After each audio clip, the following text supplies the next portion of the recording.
20 दिन बाद पूजा की शादी होने वाली थी, इसलिए पूजा अपनी माँ के साथ शॉपिंग करने गई थी।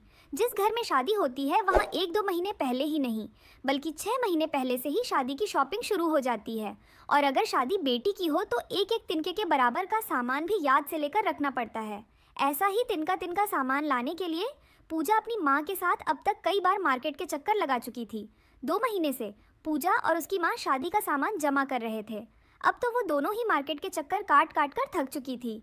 लेकिन शायद आज पूजा कुछ ज़्यादा ही थक गई थी, क्योंकि आज धूप बहुत ही ज़्यादा थी। ऐसी कड़ी धूप में सी पूजा शॉपिंग के लिए निकल तो गई थी, लेकिन आज उसकी तबीयत कुछ ठीक नहीं लग रही थी। पूजा का सर दर्द से फटा जा रहा था और उसे चक्कर भी आने लगे थे। पूजा ने अपनी माँ से कहा, माँ आज मेरी तबीयत कुछ ठीक नहीं लग रही है और मुझे चक्कर भी आने लगे हैं।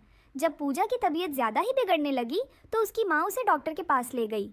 पूजा की माँ को भी ऐसा लगा कि शायद गर्मी की वजह से पूजा को चक्कर आ रहे हैं, या फिर हो सकता है शादी की ज़्यादा भागदौड़ की वजह से उसकी तबीयत खराब हो रही है। डॉक्टर ने पूजा का चेकअप किया और कुछ टेस्ट भी लिख कर दे दिए थे। लेकिन अगले दिन जब पूजा के हाथ में अपनी रिपोर्ट आई तो उसके पैरों तले से ज़मीन खिसक गई थी। पूजा को ऐसा लगा कि ज़रूर डॉक्टर से कोई गलती हो गई है। पूजा की माँ का तो ऐसा हाल हो गया था कि वह हैरत से आंखें फाड़कर कभी डॉक्टर की ओर देखती तो कभी अपनी बेटी पूजा की ओर देखती थी। पूजा को ऐसा लग रहा था जैसे वह अभी के अभी ज़मीन में धंस जाएगी, क्योंकि बिना कुछ किए ही वह अपनी माँ की नज़रों में कसूरवार साबित हो चुकी थी। इतनी बड़ी बात को बर्दाश्त करते हुए पूजा बड़ी मुश्किल से घर तक पहुँची थी। पूजा की माँ भी पूरा रास्ता चुप्पी रही और उन्होंने रास्ते में पूजा से एक शब्द भी नहीं कहा था। लेकिन जैसे ही वह दोनों घर पहुँची तो पूजा की माँ रोने लगी और कहने लगी, यह क्या कर दिया तूने पूजा, और यह किसका पाप पल रहा है तेरी कोख में बेचारी। पूजा अपनी माँ को क्या जवाब देती, जबकि वह खुद ही इस बारे में कुछ भी नहीं जानती थी। पूजा शक करती भी तो किस पर करती, क्योंकि उसके घर पर तो उसकी माँ के अलावा कोई भी नहीं रहता था। पूजा अपने दोनों हाथों से अपना सिर पकड़कर बैठी हुई थी, क्योंकि डॉक्टर के कहने के मुताबिक पूजा पिछले 3 महीने से प्रेग्नेंट थी। पूजा के कहने पर डॉक्टर ने उसकी 3-4 बार रिपोर्ट निकाली, लेकिन हर रिपोर्ट में यह साफ लिखा था कि पूजा प्रेग्नेंट है। रिपोर्ट्स आने के बाद तो पूजा इस बात को झुठला भी नहीं सकती थी कि वह प्रेग्नेंट है। लेकिन सोचने वाली बात यह थी कि पूजा के साथ यह सब किसने किया था और कब किया था, और अगर पूजा के साथ इतना बड़ा जुर्म हुआ भी था तो फिर इस बात की पूजा को खबर कैसे नहीं हुई थी। पूजा की माँ पूजा को कोस रही थी, तब पूजा रोते हुए कहने लगी, आपकी कसम माँ, मैं सच कह रही हूँ, इसमें मेरा कोई कसूर नहीं है। मुझे खुद भी नहीं पता है कि मेरे साथ ये सब कब और कैसे हो गया और किसका पाप मेरी कोख में पड़ रहा है। लेकिन पूजा की माँ ने पूजा पर विश्वास नहीं किया और कहने लगी, पूजा इतना सफ़ेद झूठ भी मत बोलो, और यह तुम किसे बेवकूफ़ बनाने की कोशिश कर रही हो। ये कोई छोटी मोटी बात नहीं है जो बिना तुम्हारी सम्मति के और बिना तुम्हारी जानकारी के हो जाए और तुम्हें इसके बारे में पता भी ना चले। पूजा अपनी माँ को भरोसा दिलाते दिलाते थक गई थी, लेकिन उसकी माँ ने उसकी बातों पर यकीन नहीं किया और बस खामोश हो गई। अगले दिन पूजा की माँ पूजा को एक दूसरे डॉक्टर के पास ले गई, जो उन्हीं की जान पहचान की थी। उस डॉक्टर को विश्वास में लेकर पूजा की माँ कहने लगी, डॉक्टर साहिबा, अगर आप मेरी बेटी का अबॉर्शन कर दें तो आपका बहुत बड़ा एहसान होगा मुझ गरीब पर। तब उस डॉक्टर ने कहा कि आपने आने में देर कर दी है, अब तो 3 महीने पूरे हो चुके हैं, फिर भी मैंने आपकी बेटी का पूरा चेकअप किया है। अगर इस वक्त अबॉर्शन किया गया तो पूजा की जान को भी खतरा हो सकता है। अब तो पूजा के पास इस बच्चे को जन्म देने के अलावा और कोई चारा ही नहीं था, और ऊपर से पूजा की शादी भी नज़दीक आ रही थी। पूजा जानती थी कि अगर उसके होने वाले पति को इस बात का पता चल गया तो वह उसे पूरी दुनिया में बदनाम करके रख देगा। पूजा को अब इस समस्या का एक ही हल नज़र आ रहा था कि दुनिया भर में उसकी बदनामी हो, इससे पहले वह खुद ही इस शादी से इनकार कर दे। इसलिए पूजा ने अपनी माँ से कहा, माँ अब मैं यह शादी नहीं कर सकती। तब पूजा की माँ ने उसे कहा, पूजा बेटा, अब सिर्फ 15 दिन ही बचे हैं, शादी में हम तेरे ससुराल वालों को इनकार की क्या वजह बताएंगे। अचानक यूँ शादी से इनकार करना ठीक नहीं होगा बेटा। तब पूजा ने कहा, माँ शादी के बाद तो यह बात सबको पता चल ही जाएगी, उसके बाद वह लोग मुझे धक्के मारकर अपने घर से बाहर निकाल दे। इससे तो अच्छा है कि मैं यह शादी ही ना करूँ। तब पूजा की माँ ने कहा, लेकिन पूजा, हम उन लोगों से कहेंगे, क्या हमारे पास इनकार करने का कोई ठोस कारण भी तो नहीं है। पूजा को भी कुछ भी समझ नहीं आ रहा था कि अब इस समस्या का क्या समाधान निकाल जाए, क्योंकि पूजा के साथ जिसने भी यह घिनौना काम किया था, फिलहाल तो वह पूजा की नज़रों से छिपा हुआ था। पूजा दुनिया भर में बदनाम नहीं होना चाहती थी, इसलिए वह अपना सामान बांधकर दूसरे शहर रहने चली गई, जहां उसे और उसकी माँ को कोई भी नहीं जानता था। पहले पहले तो पूजा की माँ ने बहुत मना किया कि वह अपना घर बार छोड़कर कहीं नहीं जाएंगी, लेकिन आखिर में उन्हें पूजा की जिद के आगे झुकना ही पड़ा और पूजा अपनी माँ को लेकर हरियाणा चली गई। पूजा ने इंटीरियर डिज़ाइन में डिप्लोमा किया हुआ था, इस वजह से उसे हरियाणा जाते ही एक अच्छी सी नौकरी मिल गई थी। जिस लड़के से पूजा की शादी होने वाली थी वह उसकी पहली वाली कंपनी में उसके साथ ही काम करता। दोनों को पहली नज़र में ही एक दूसरे से प्यार हो गया था और फिर बात शादी तक पहुंच गई थी। पूजा के घर में उसकी माँ के अलावा और कोई भी नहीं था, इसलिए जब पूजा ने राहुल के बारे में अपनी माँ को बताया तो उन्हें भी इस रिश्ते पर कोई तराज नहीं था, क्योंकि राहुल एक बहुत ही अच्छा और पढ़ा लिखा नौजवान था। उसकी जॉब भी अच्छी थी जिससे वह अच्छा खासा कमा लेता था। राहुल के परिवार में सिर्फ उसके माँ बाप ही थे और वह अपने माँ बाप की एकती संतान था। और सबसे अच्छी बात तो यह थी कि पूजा और राहुल एक ही कंपनी में काम करते थे और वह दोनों एक दूसरे को पसंद भी करते थे। इसलिए पूजा की माँ ने खुशी खुशी इस रिश्ते के लिए हाँ कर दी और इस तरह पूजा और राहुल का रिश्ता तय हो गया। शादी का दिन तय होते ही दोनों घरों में शादी की तैयारियां जोरों से चल रही थी और सब कुछ ठीक ही चल रहा था। लेकिन फिर पता नहीं पूजा के साथ ऐसा क्या हो गया कि किसी आदमी ने उसके साथ इतना बड़ा घिनौना काम कर दिया और पूजा को इस बात का पता तक नहीं चला। पूजा की जिंदगी ने उसके साथ ऐसा भद्दा मजाक किया था जिसने उसकी रातों की नींदें हराम करके रख दी थी। पूजा अपनी बीती जिंदगी को सोच सोच कर पागल हो रही थी, लेकिन उसे ऐसा कुछ भी याद नहीं आया जिस वजह से वह किसी पर शक कर पाती।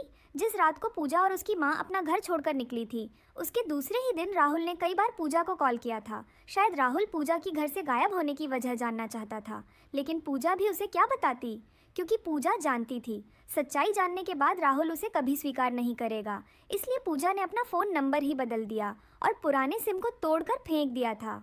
पूजा का दिल खून के आंसू रो रहा था, क्योंकि उसकी हंसती मुस्कुराती जिंदगी बर्बाद होकर रह गई थी। एक पल के लिए तो पूजा ने सोचा कि वह राहुल को सारी सच्चाई बता दे, लेकिन फिर वह खामोश हो गई थी, क्योंकि एक बार राहुल ने पूजा से यूं ही बातों बातों में कह दिया था, पूजा मैं सब कुछ बर्दाश्त कर सकता हूँ लेकिन बेवफाई कभी बर्दाश्त नहीं कर सकता। पूजा बेवफा तो नहीं थी, लेकिन न जाने कैसे उसके चरित्र पर इतना बड़ा दाग लग गया था। हरियाणा आकर पूजा ने लोगों को यही बताया था कि वह शादीशुदा है और उसका पति विदेश में रहता है। ये झूठ बोलने के अलावा पूजा के पास और कोई दूसरा चारा भी नहीं था। पूजा को खुद को ही यह सोचकर अजीब लग रहा था कि वह खुद नहीं जानती कि उसके पेट में किसका पाप पल रहा है। अब तो दिन ब दिन पूजा की तबीयत खराब रहने लगी थी, क्योंकि उसे खुद से ही नफरत होने लगी थी। पूजा कई कई घंटों तक भगवान के सामने हाथ जोड़े खड़ी रहती और कहती, हे भगवान, मैंने ऐसा कौन सा पाप किया था जिसकी सज़ा मुझे इस तरह मिल रही है। पूजा की तबीयत बिगड़ने का एक कारण यह भी था कि अब उसकी माँ उसके साथ ठीक से बात तक नहीं करती थी। पूजा उनकी इकलौती संतान थी और उनके जीने का एकमात्र सहारा थी। जब पूजा 3 साल की थी तब उसके पापा इस दुनिया से चल बसे थे और तब से ही उसकी माँ ने उसे अकेले ही पाल पोस कर बड़ा किया था। पूजा शक्ल सूरत से बिल्कुल अपनी माँ जैसी दिखती थी। काली चमकदार आंखें, लंबे सुन्न मेरे बाल, गोरा गरा रंग देखने वाले पूजा से अपनी नज़रें हटाना भूल ही जाते थे। पूजा की माँ कई बार पूजा को समझाती थी, ज़माना बहुत ख़राब है पूजा, ऊपर से तेरी ये खूबसूरती थोड़ा संभल के रहा कर मेरी बच्ची। लेकिन पूजा अपनी माँ की बातों को हंसकर टाल दिया करती थी और कहती थी, माँ, आपकी बेटी कोई कमज़ोर लड़की नहीं है कि कोई भी आकर आपकी बेटी की इज्जत पर हाथ डाल सके, और अगर फिर भी किसी ने ऐसा करने की गलती कर भी दी तो मैं उसकी आंखें निकालकर उसके हाथ में रख दूंगी। लेकिन पूजा को कहाँ पता था कि इसी बात पर उसे खून के आंसू रोना पड़ेगा। कोई पूजा की इज्जत के साथ खिलवाड़ कर गया था और उसे पता भी नहीं था कि वह कौन था। कैसी कठिन परीक्षा ले रही थी उसकी ज़िंदगी। लेकिन फिर भी किसी तरह से यह समय भी गुजर गया और फिर वह समय भी आ गया जब पूजा को अस्पताल में भर्ती होना पड़ा। पूजा यह नहीं जानती थी कि उसके बच्चे का बाप कौन है या वह किसके बच्चे को जन्म देने वाली है। बस उसे तो इतना ही पता था कि उसके पेट में पलने वाला बच्चा किसी की नाजायज़ औलाद थी और पूजा यह दर्द कैसे बर्दाश्त कर रही थी, यह तो सिर्फ वही जानती थी, क्योंकि एक औरत कभी भी ऐसे बच्चे को जन्म नहीं देना चाहती जिसके पैदा होने से पहले ही वह उससे नफरत करती हो। पूजा भी अपने पेट में पल रहे बच्चे को नफरत करने लगी थी, जिसने पूजा की ज़िंदगी बर्बाद करके रख दी थी। इसीलिए उसने सोच लिया था कि वह इस बच्चे के पैदा होते ही उसे अनाथा आश्रम में छोड़ आएगी। पूरा एक दिन दर्द सहने के बाद पूजा ने एक बेटे को जन्म दिया था, लेकिन अपने बच्चे की शक्ल देखते ही पूजा के होश उड़ गए थे। अपने बेटे के हाथ पर वह काला निशान देखकर तो पूजा के सिर पर आसमान गिर पड़ा था, क्योंकि पूजा के बच्चे की शक्ल तो यह उन दिनों की बात है जब पूजा अपने ऑफिस टीम के साथ काम के सिलसिले में मनाली गई थी। पूजा की कंपनी को वहाँ की एक नई होटल के इंटीरियर का बहुत बड़ा काम मिला था, इसलिए कंपनी ने अपनी बेस्ट टीम को यह काम सौंपा हुआ था। और पूजा भी उस बेस्ट टीम का एक हिस्सा थी। राहुल भी उस बेस्ट टीम का हिस्सा था, लेकिन वह अपनी माँ की बीमारी की वजह से अपनी टीम का साथ नहीं दे पाया था। पूजा के बॉस ने पहले से ही पूरी टीम के लिए एक बहुत बड़ी होटल में कमरे बुक कर लिए थे जिस दिन पूजा और उसकी टीम मनाली पहुंची थी। उस दिन हर तरफ बर्फबारी शुरू हो चुकी थी, जिस वजह से रास्ते बंद हो चुके थे और कई दिनों तक पूजा और उसकी टीम को होटल में ही कैद होकर रहना पड़ा था। लेकिन एक दिन जब बर्फबारी बहुत ही ज़्यादा हो रही थी, उस दिन मनाली आने वाले लोगों की गाड़ियाँ बहुत ही खतरनाक हादसे का शिकार हो गई थी और कई सारी गाड़ियाँ तो रास्ते में बर्फ़ फिसलने की वजह से वहीं पर फंस गई थी और कुछ लोगों ने तो वहीं गाड़ियों में दबे दबे ठंड की वजह से अपनी जान गंवा दी थी, जहां इस हादसे ने देश के हर शख्स के दिल को दहला दिया था। तो वहीं वहां के होटल के मालिकों ने अपनी होटल के कमरों के दाम डबल कर दिए थे। उन दिनों वहां मनाली में ठंड इतनी ज़्यादा थी कि हीटर भी काम नहीं कर रहे थे और ठंड के मारे लोग डबल रज़ाई में भी काम रहे थे। उन दिनों होटल में ग्राहकों की भीड़ इतनी ज़्यादा बढ़ गई थी कि कमरा पाने के लिए लोग लाखों रुपए देने को भी तैयार थे। कई लोगों ने तो इंसानियत और हमदर्दी के नाते लोगों को अपने ही कमरों में रहने दे दिया था, लेकिन पूजा नहीं जानती थी कि वहाँ उसके साथ ऐसा कुछ भी हो जाएगा। एक रात पूजा अपने कमरे में सो रही थी कि तभी उसके दरवाजे पर हुई दस्तक की वजह से उसकी आंख खुल गई थी। ठंड के मारे पूजा अपनी रजाई से निकल भी नहीं पा रही थी, लेकिन फिर भी उसने जैसे तैसे उठकर दरवाज़ा खोला। दरवाज़ा खुलते ही पूजा ने अपने सामने उसी होटल के एक नौकर को खड़ा पाया। वह नौकर पूजा से कहने लगा, मैडम, एक बाप अपनी बेटी को लेकर बड़ी मुश्किल से यहाँ तक पहुँचा है और उसकी बेटी बहुत बीमार है। इस वक्त इस होटल का कोई भी कमरा अब खाली नहीं है। अगर आप एक रात के लिए उन्हें अपने कमरे में सहारा दे देंगी तो आपका उन बाप बेटी पर बहुत बड़ा एहसान होगा। पहले कुछ देर के लिए तो पूजा सोच में पड़ गई कि वह क्या करें और क्या ना करें, लेकिन फिर इंसानियत के नाते पूजा ने उन बाप बेटी को अपने कमरे में रहने की इजाज़त दे दी थी। कुछ देर बाद तकरीबन 30 साल का आदमी अपनी 6 साल की बच्ची को गोद में लिए पूजा के सामने खड़ा था। वह आदमी उस वक्त बहुत ही परेशान लग रहा था, लेकिन पूजा पर नज़र पड़ते ही वह आदमी पूजा को देखता ही रह गया था। कमरे में आते ही उस आदमी ने अपनी बेटी को तुरंत ही बेड पर लेटा दिया और उस पर एक रज़ाई डाल दी। वह बच्ची बुरी तरह से कांप रही थी और उस आदमी ने खुद भी एक मोटी जैकेट पहन रखी थी। अपनी बच्ची को बेड पर लेटा कर वह आदमी पूजा को एहसान जताती नज़रों से देखने लगा और कहने लगा, मुझे समझ नहीं आ रहा है कि मैं किन शब्दों में आपका धन्यवाद करूं। अगर आप मुझ पर यह एहसान ना करती तो सर्दी के मारे मेरी बच्ची का ना जाने क्या हाल हो जाता। पूजा ने कहा, इसमें एहसान किस बात का, मैंने तो सिर्फ इंसानियत का फ़र्ज़ निभाया है। तब वह आदमी कहने लगा, आप बस मेरी बेटी का ख्याल रख लेना, मैं तो कहीं भी रह लूँगा। इतना कहकर वह आदमी पूजा के कमरे से बाहर चला गया और पूजा ने उसकी बेटी को कंबल से अच्छी तरह लपेट लिया और खुद ही जाकर अपने बेड पर लेट गई। वह बच्ची नींद में बुरी तरह से कांप रही थी। तब पूजा जाकर उसके बगल में लेट गई और उस 6 साल की मासूम बच्ची को अपनी रज़ाई में ले लिया। कुछ देर में ही उस बच्ची की कंपन खत्म हो गई थी और अब वह बच्ची गहरी नींद में सो चुकी थी। पूरी रात बर्फबारी चलती रही, सुबह भी यही सिलसिला जारी था। सर्दी इतनी ज़्यादा बढ़ चुकी थी कि नलों में पानी भी जम गया था।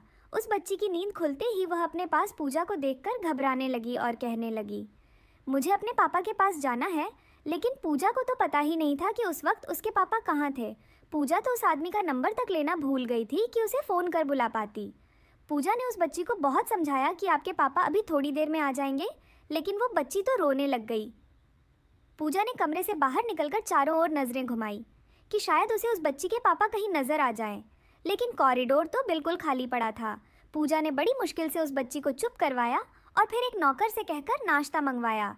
जैसे ऐसे करके पूजा ने उस बच्ची को खाना खिलाया, लेकिन उस बच्ची के पापा अभी तक वापस नहीं आए थे। सुबह से दोपहर हो चुकी थी, लेकिन उस बच्ची के पापा का कुछ अता पता नहीं था। पूजा ने जब उस होटल के मैनेजर से उस बच्ची के पापा के बारे में पूछा तो वह मैनेजर कहने लगा कि रात भर तो वह शख्स यहीं रिसेप्शन में रखे सोफे पर ही सो रहा था, लेकिन सुबह होते ही पता नहीं वह कहाँ चला गया। अब पूजा को चिंता होने लगी थी कि कैसे वह उस बच्ची को शांत कर पाएगी, क्योंकि वह बच्ची तो लगातार अपने पापा के लिए रोए जा रही थी। बड़ी मुश्किल से पूजा ने उस बच्ची को दोपहर का खाना खिलाया और फिर उसके साथ बातें करने लगी। शाम के वक्त जब उस बच्ची के पापा होटल लौटे तब पूजा का गुस्से के मारे बुरा हाल हो गया था। अपने पापा को देखकर उस बच्ची की जान में आ गई और वो दौड़कर अपने पापा के गले लग गई थी। पूजा ने अपने दिन भर का गुस्सा जताते हुए उस आदमी से कहा, आपको तो अपनी बेटी की बिल्कुल भी फिक्र नहीं है। यहाँ आपकी बच्ची का रो रो कर बुरा हाल हो गया था और आप हैं कि होटल से गायब ही हो गए थे। पूजा की बात सुनकर वह आदमी शर्मिंदा हो गया और उसने अपनी नज़रें नीचे झुका ली और फिर कहने लगा, जी मैं माफ़ी चाहता हूँ, लेकिन सुबह होते ही मुझे पता चला कि रात की तेज़ बर्फबारी की वजह से बहुत सारी गाड़ियाँ बर्फ़ के नीचे दब चुकी हैं और रेस्क्यू टीम को यहाँ के लोगों से मदद की ज़रूरत थी, इसलिए मैं भी वहाँ चला गया था। बहुत सारे लोगों ने अपनी जान गंवा दी है, लेकिन कई लोग हमारी मदद से बच भी गए हैं। यह सुनकर पूजा अपने के गुस्से पर शर्मिंदा हो गई और सोचने लगी कि यह आदमी तो एक अच्छे काम के लिए गया था, यह लोगों की जान बचाने का काम कर रहा था और मैं बेकार में ही उस पर इतना बरस पड़ी।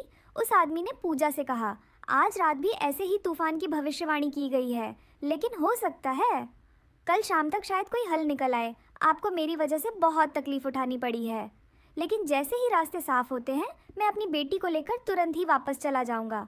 पूजा ने कहा, अरे इसमें तकलीफ कैसी, ऐसे मुश्किल समय में हम देशवासी एक दूसरे का साथ नहीं देंगे तो और कौन देगा भला, और आपने जो काम किया है उसके सामने मेरी ये मदद तो कुछ भी नहीं है।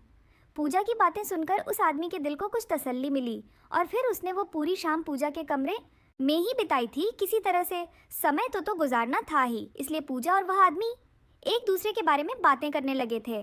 तभी बातों बातों में उस आदमी ने पूजा को बताया कि उसका नाम अजय है और वह अपनी बेटी के साथ राजस्थान में अकेला ही रहता है।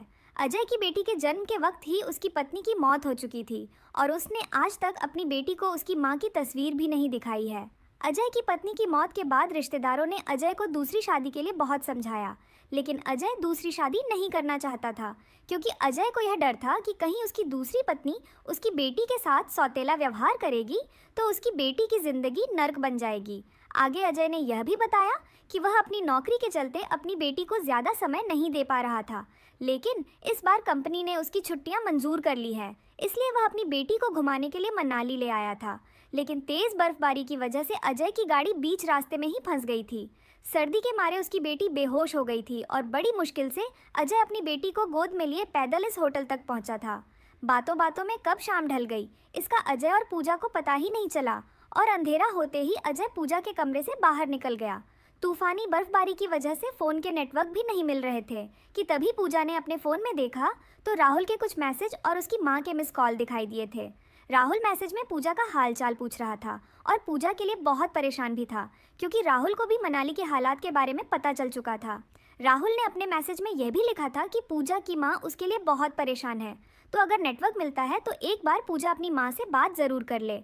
राहुल के मैसेज पढ़कर पूजा भी अपनी माँ के लिए बहुत परेशान हो गई थी क्योंकि फ़ोन के नेटवर्क न मिलने की वजह से उसकी अपनी माँ से फ़ोन पर बात नहीं हो पा रही थी। अजय की बेटी को सुलाने के बाद पूजा ने अपने कमरे की खिड़की से पर्दा हटाया ताकि शायद फ़ोन में नेटवर्क आ जाए तो पूजा अपनी माँ को फ़ोन करके अपना हालचाल बता सके, लेकिन इस वक्त भी हल्की हल्की बर्फबारी हो रही थी और फ़ोन में अभी भी नेटवर्क नहीं मिल रहा था। पूजा ने खिड़की से बाहर नज़र डाली तो होटल से कुछ दूरी पर लोग अपने अपने फ़ोन पर बात कर रहे थे। पूजा ने सोचा हो सकता है वहाँ पर नेटवर्क मिल रहा हो तो वो भी वहाँ जाकर अपनी माँ से थोड़ी सी बात कर ले और अपना हालचाल भी बता दे ताकि उसकी माँ के दिल को सुकून मिल जाए और वह रात को थोड़ा छन से सो पाए। यही सब सोचते हुए पूजा ने अपनी गर्म शॉल उठाई और उसे उड़कर कमरे से बाहर निकल गई।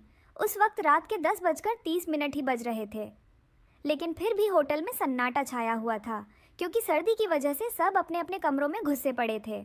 पूजा जब होटल से बाहर निकल रही थी तब उसने देखा कि कई लोग तो रिसेप्शन एरिया में ही अपने बिस्तर लगाकर लेटे हुए थे, जिसमें उस बच्ची के पापा भी शामिल थे। पूजा ने कोने में लेटे हुए अजय पर एक नज़र डाली और फिर होटल से बाहर निकल गई। पूजा को तो बस कुछ भी करके एक बार अपनी माँ से बात करनी थी ताकि वह चिंता मुक्त हो जाए। पूजा हरियाणा से यहाँ आई थी और हरियाणा में इतनी ज़्यादा ठंड नहीं होती थी। पूजा से तो पहले से ही ज़्यादा ठंड बर्दाश्त नहीं होती थी और यहाँ तो उसे मोटे मोटे कपड़ों में भी बहुत ज़्यादा ठंड लग रही थी।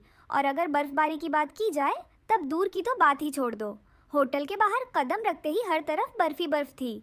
पूजा ने अपना मोबाइल ऑन किया लेकिन नेटवर्क अभी भी नहीं मिल रहा था, लेकिन शायद 1 मील की दूरी पर अभी भी कुछ लोग मोबाइल पर बात कर रहे थे, इसलिए पूजा भी उसी तरफ जाने लगी। पूजा उस तरफ जाते हुए बार बार अपना मोबाइल भी देख रही थी कि अगर कहीं नेटवर्क मिल जाए तो वह वहीं रुककर अपनी माँ से 2 बातें कर ले और फिर जल्दी ही अपनी होटल में लौट जाए, क्योंकि पूजा मुश्किल से ही बर्फ़ पर चल पा रही थी। पूरा आधा घंटा चलने के बाद पूजा उस जगह पहुंची थी जहां थोड़ा बहुत नेटवर्क मिल रहा था। पूजा ने जल्दी से अपनी माँ को फ़ोन लगाया तो उसकी माँ ने पूजा के लिए अपनी फ़िक्र जताते हुए कहा, तू कैसी है बेटा? और इस वक्त तू कहाँ से बात कर रही है? पूजा ने अपनी माँ को जल्दी जल्दी में सिर्फ इतना ही कहा, माँ मैं ठीक हूँ और आप मेरी फिक्र बिल्कुल ना करें।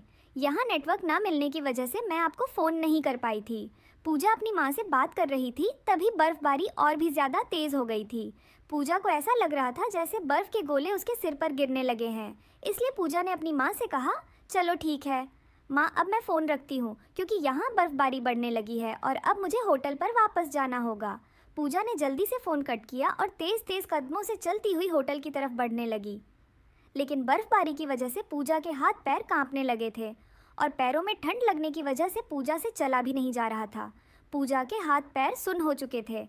अब तो वह सांस भी ठीक से नहीं ले पा रही थी। पूजा जल्द से जल्द अपने कमरे तक पहुंचना चाहती थी, लेकिन फिर अचानक ही एक जगह पूजा के पैर बर्फ़ में जाकर धंस गए थे। पूजा ने अपने आप को उस बर्फ़ से निकालने की बहुत कोशिश की, लेकिन पूजा के पैर निकल ही नहीं रहे थे और फिर ज़्यादा ठंड लगने की वजह से पूजा वहीं बर्फ़ पर मुंह के बल गिर पड़ी और बर्फबारी की तेज़ी भी बढ़ने लगी थी। ऐसा लग रहा था जैसे आसमान से गिरती हुई बर्फ़ हर चीज़ को अपने आप में समेट रही थी और इसी बर्फ़ में पूजा भी सिमट जा रही थी।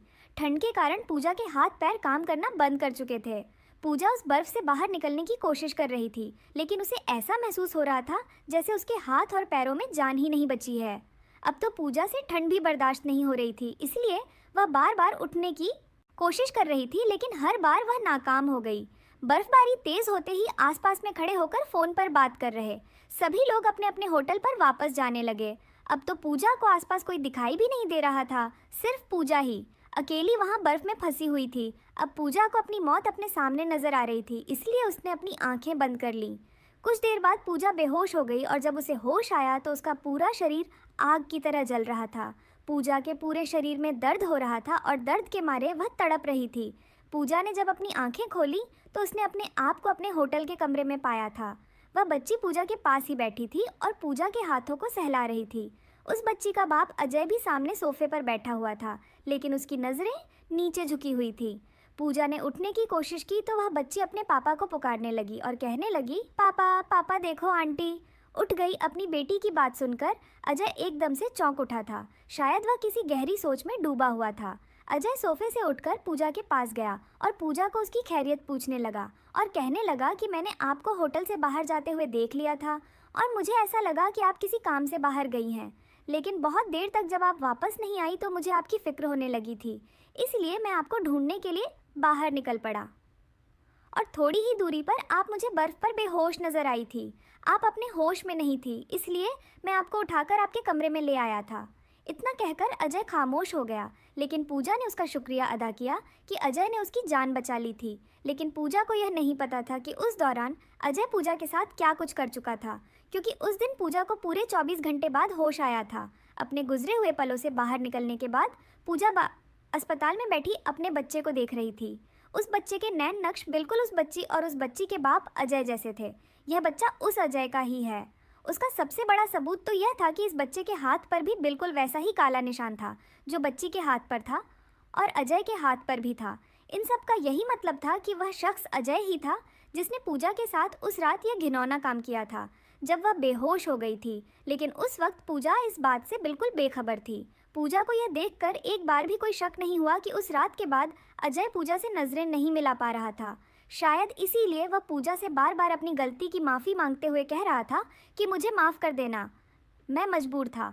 पूजा तो यही समझ रही थी कि अजय ने उसे बचाने के लिए बिना उसकी इजाज़त के उसे छुआ था, इसलिए वह ऐसी बातें बोल रहा है। सब कुछ ठीक होने के बाद अगले दिन शाम तक सारे रास्ते खोल दिए गए थे और अजय भी अपनी बेटी को लेकर वापस जा चुका था। पूजा का काम खत्म होते ही वो भी कुछ दिनों बाद वापस लौट आई थी, क्योंकि बर्फबारी का तूफान रोकने से उनका काम करना आसान हो गया था।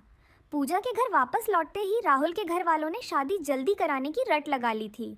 मनाली से वापस आने के बाद शादी की तैयारियों में 3 महीने कैसे गुजर गए थे, पूजा को तो इसका पता ही नहीं चला। लेकिन अब अपनी गोद में अपने बच्चे को देखकर पूजा को अब सब याद आ गया था। पूजा अपने बच्चे को देखकर फूट फूट कर रोने लगी और सोचने लगी कैसा एहसान फरामोश था वह इंसान। पूजा ने उसे रहने के लिए अपना कमरा दिया, उसकी बच्ची की देखभाल की और उसने पूजा की बेहोशी का इस तरह से गलत फ़ायदा उठाया था। पूजा सोच रही थी कि इससे तो अच्छा होता कि वह मुझे मर जाने देता, क्योंकि जो ज़िंदगी अब पूजा जी रही थी वो तो उसके लिए मौत से भी बदतर थी। अस्पताल से घर वापस आकर पूजा ने अपनी माँ को सारी हकीकत बता दी थी। पूजा ने अब अपनी ज़िंदगी से समझौता कर लिया था और डिलीवरी के कुछ महीने बाद ही पूजा ने अपने बच्चे को अपनी माँ को सौंप दिया और खुद फिर से नौकरी करने लगी थी। पूजा अपने बच्चे को अनाथ आश्रम में नहीं छोड़ पाई, क्योंकि पूजा को समझ आ गया था कि जो कुछ भी उसके साथ हुआ था उसने उस मासूम बच्चे का कोई कसूर नहीं था।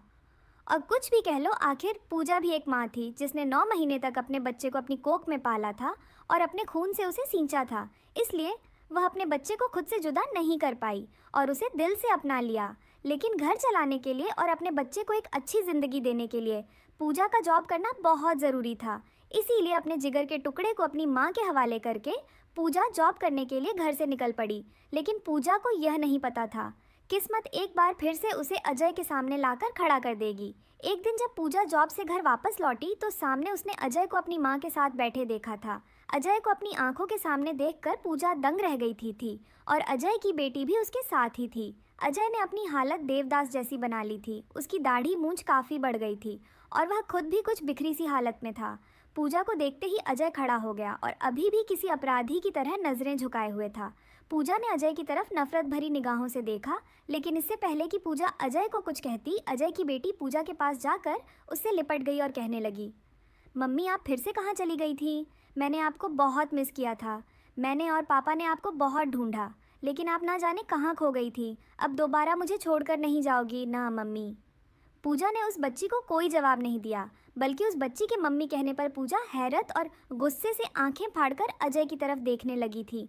तब पूजा की माँ उसके पास आई और कहने लगी, पूजा बेटा, अजय को अपनी गलती का एहसास हो चुका है और वह कब से हमारी तलाश में ही भटक रहा था। वह तुमसे माफ़ी मांगना चाहता है पूजा, और तुमसे शादी भी करना चाहता है।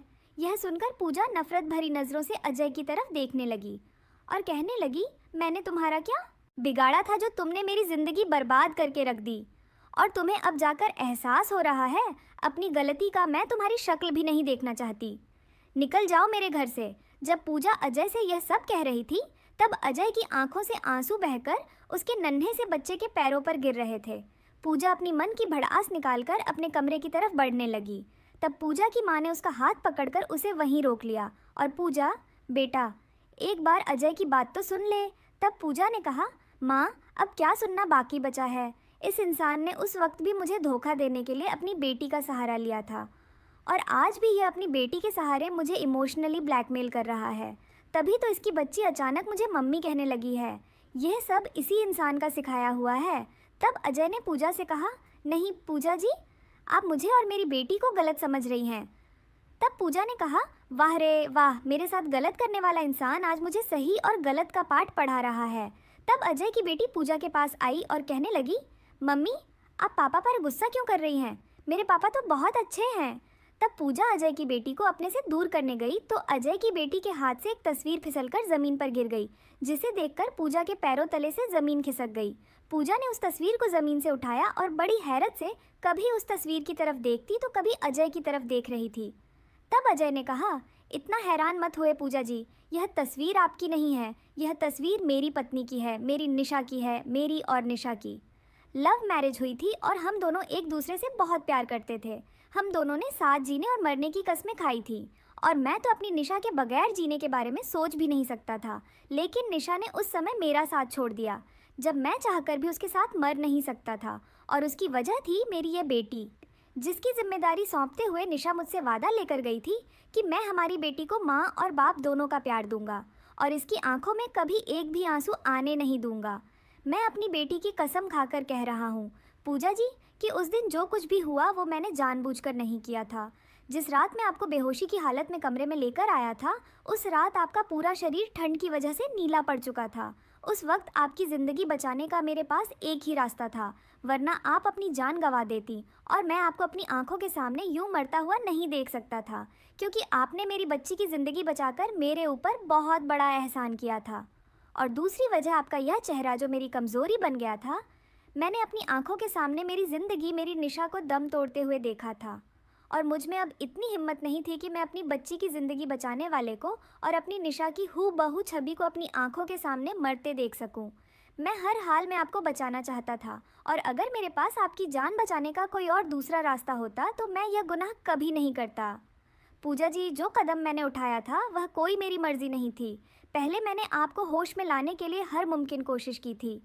बहुत देर तक आपके हाथों को अपने हाथों से मलता रहा, आपके पैरों पर अपने हाथ रगड़कर आपके शरीर में गर्मी लाने की कोशिश की। लेकिन जब सारी मुमकिन कोशिश करने के बाद भी आपके शरीर में गर्मी पैदा नहीं हुई तो मेरे पास एक लास्ट ऑप्शन, अपने शरीर की गर्मी देना ही बचा था। मेरा यकीन कीजिए पूजा जी, जब मैंने आपके शरीर से कपड़े अलग किए थे उस समय मैंने अपनी आंखें बंद कर ली थी। मेरे मन में आपके लिए कोई भी गलत विचार नहीं थे। मैं तो बस आपको अपने शरीर की गर्मी देकर आपकी जान बचाना चाहता था। लेकिन पता नहीं वह कौन से कमज़ोर परल थे, जब आपको अपने शरीर की गर्मी देते वक्त आपके चेहरे में मुझे मेरी निशा नज़र आने लगी और फिर वह सब कुछ हो गया जो नहीं होना चाहिए था। अगले दिन सुबह जब आपको होश आया तो मुझ में इतनी हिम्मत नहीं थी कि मैं आपसे नज़रें मिला सकता। मैंने बहुत कोशिश की लेकिन इतनी हिम्मत जुटाने के बाद भी मैं आपको उस रात के बारे में कुछ भी नहीं बता पाया। लेकिन मेरे घर लौटने के बाद भी मेरे इस अपराध ने मुझे चैन से जीने ही नहीं दिया, इसलिए मैंने आपको ढूंढना शुरू कर दिया और बड़ी मुश्किल से होटल से आपके घर का पता मिला था। लेकिन जब मैं आपके घर पहुंचा तो पता चला कि अब आप वहां नहीं रहती हैं और मुझे यह भी पता चला कि आप अपनी शादी के कुछ दिन पहले ही वह शहर छोड़कर निकल गई थी। आपकी इस तरह अचानक शहर छोड़ने वाली बात ने मेरे मन में एक और डर पैदा कर दिया था कि उस रात की वजह से आपकी ज़िंदगी में ज़रूर कोई बहुत बड़ी मुश्किल आ गई है जिस वजह से आपको शहर छोड़ना पड़ा है। इसलिए मैंने आपकी तलाश जारी रखी और फिर एक दिन मैंने आपको अपने एक दोस्त की ऑफ़िस में देख लिया। मैंने अपने दोस्त की ऑफ़िस से आपका एड्रेस लिया और जब मैं यहाँ पहुँचा तो आपकी माँ ने मुझे सारी सच्चाई बता दी। मैं जानता हूँ कि मैं आपका मुजरिम हूँ पूजा जी, लेकिन आज मैंने जो कुछ भी आपसे कहा उसके बाद भी अगर आपको यह लगता है कि मैं गलत था तो बेशक आप जो चाहे मुझे सज़ा दे सकती हैं, मैं उफ तक नहीं करूँगा। ये कहते वक्त अजय की आंखों से पश्चाताप के आंसू बह रहे थे और अजय जाकर पूजा के पैरों में बैठ गया और कहने लगा, पूजा जी, मेरी वजह से आपको न जाने कितनी तकलीफ़ों का सामना करना पड़ा है। प्लीज़ मुझे माफ़ कर दीजिए। मैं आपकी ज़िंदगी के गुजरे हुए तकलीफ़ों के पलों को बदल तो नहीं सकता, लेकिन ये वादा ज़रूर कर सकता हूँ कि मैं आपकी आने वाली ज़िंदगी में खुशियाँ ही खुशियाँ भर दूँगा। पूजा जी, मुझे मेरी गलती सुधारने का एक मौका दे दें। मैं आपसे शादी करके उम्र भर मेरे उस अपराध की भरपाई करना चाहता हूँ। यह कहते हुए अजय पूजा के सामने हाथ जोड़कर खड़ा था और वह फूट फूट कर रो रहा था। अजय की बातें सुनकर पूजा की आंखें भी नम हो गई और उसने अजय के जुड़े हुए हाथों को पकड़ा और उसे माफ़ कर दिया और फिर बहुत ही सादगी से अजय और पूजा की शादी हो गई और पूजा अजय की दुल्हन बनकर उसके घर आ गई। शादी के बाद अजय ने पूजा को इतना प्यार दिया कि वह अपनी बीती ज़िंदगी के सारे गम और सारी तकलीफ़ें भूल गई थी। तो वही पूजा की मोहब्बत ने अजय के दिल में निशा और पूजा दोनों के प्यार को जिंदा रखा था। आज अजय और पूजा दोनों का एक प्यारा सा परिवार है जिसमें एक प्यारी सी बेटी और एक प्यारा सा बेटा है। और हाँ, पूजा के चेहरे में निशा की यादें भी जुड़ी हुई हैं। भला अब इस परिवार को और क्या चाहिए दोस्तों। इस कहानी से हमें एक ही सीख मिलती है कि हम चाहे लाख कोशिश कर लें इस धरती पर जोड़े बनाने की, लेकिन आखिर में जोड़ा बनता वही है जो ऊपर वाले ने बना के रखा है। इसलिए तो कहा जाता है कि जोड़े तो ऊपर से बनकर आते हैं। आज पूजा और अजय की जोड़ी को देखकर मुझे एक ही लाइन याद आ रही है, रब ने